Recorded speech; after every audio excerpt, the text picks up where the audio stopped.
जय भारत साथियों, राष्ट्र हित में आज बात करेंगे बिहार विधानसभा चुनाव के बारे में।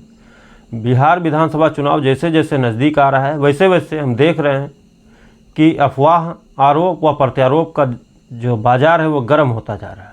और ऐसे में बहुत ही दिलचस्प बात ये होगी कि बिहार की जनता कितनी समझदारी पूर्वक जो है अपने डिसीजन लेती है। जनता को तो वर्तमान जो पॉलिटिकल पार्टियां हैं बिहार में वो मूर्ख नहीं महामूर्ख समझ रही हैं। जिस तरीके से वो बयान दे रहे हैं, उन बयानों को अगर एनालिसिस किया जाए तो उनके बयान से हास्यास्पद कोई चीज़ हो ही नहीं सकती है।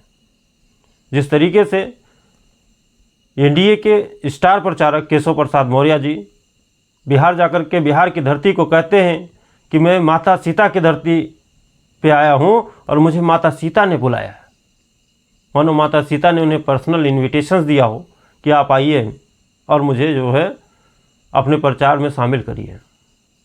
जिस तरीके से एनडीए के स्टार प्रचारक रवि किशन जी कहते हैं कि यह चुनाव नहीं, ये महाभारत का युद्ध है और इस युद्ध में जो धर्म के साथ है वो भारतीय जनता पार्टी के साथ है, जो सनातन के साथ है वो भारतीय जनता पार्टी के साथ है, और जो भारतीय जनता पार्टी को वोट नहीं देगा वो सनातन अर्थात धर्मद्रोही है। मनोधर्म और सनातन का सर्टिफिकेट जो है रवि किशन जी बांट रहे हो। आप समझिए कि इस बात से कितना इत्तेफाक रखते हैं कि बिहार की जनता की समझ कितनी है। आप सोचिए कि भारतीय जनता पार्टी के राष्ट्रीय अध्यक्ष जेपी नड्डा जी जाते हैं और कहते हैं कि वह जंगल राज दोबारा ना आने दीजिएगा, जिस जंगल राज से हमने आप लोगों को बचा करके रखा है, पिछले 15 सालों से उस जंगल राज से आपको निकाल करके रखा है। मानो भारतीय जनता पार्टी ने बिहार की जनता को राज सिंहासन दे दिया हो। पिछले 15 साल में अगर ट्रैक रिकॉर्ड उठा करके देखा जाए तो उसके पिछले 15 साल में जितने अत्याचार, भुखमरी, करप्शन, भ्रष्टाचार, मर्डर, फिरौती नहीं हुए होंगे, उससे कई गुना ज़्यादा भ्रष्टाचार, फिरौती इन पिछले 15 सालों में अर्थात एनडीए के सरकार में हुए हैं।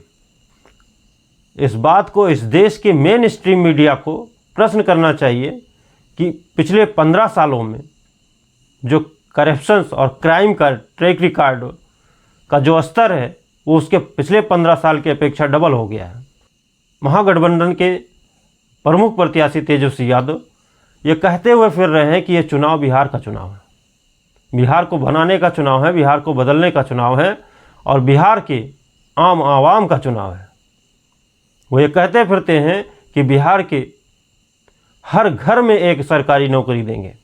आप समझिए कि बिहार की जो आबादी है वो 13 करोड़ है, जिसमें लगभग 2.7 करोड़ घर रहते हैं अर्थात परिवार रहते हैं।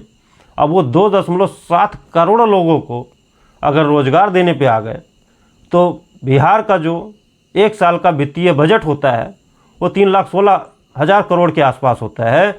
अगर वो 10,000 भी जो है प्रति माह वेतन देंगे तो भी उस बिहार का जो बजट है उससे पूरा हो नहीं पाएगा।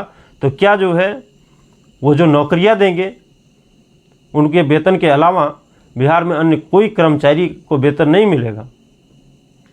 क्या बिहार में अन्य कोई विभाग का कोई काम नहीं होगा?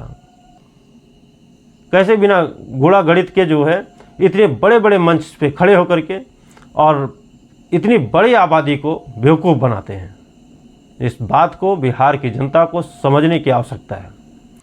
आज बिहार में मुख्य रूप से 4 फ्रंट बन गए हैं।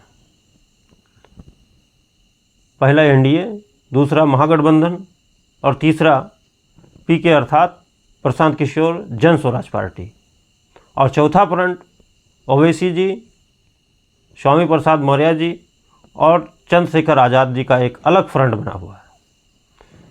अब समझते हैं कि इन चारों फ्रंट में किसका कितना वोट शेयर है।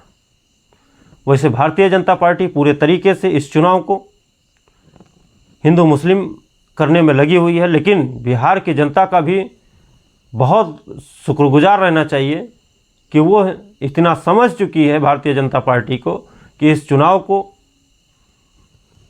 हिंदू मुस्लिम होते नहीं देख रही है, जिसके वजह से आज कुछ पॉलिटिकल पार्टियों को, बीजेपी को छोड़ दिया जाए तो अन्य, एनडीए को छोड़ दिया जाए तो अन्य जो भी दल हैं वो मजबूर हो गए हैं बेरोजगारी पे बात करने के लिए, महंगाई पे बात करने के लिए, भ्रष्टाचार पे बात करने के लिए।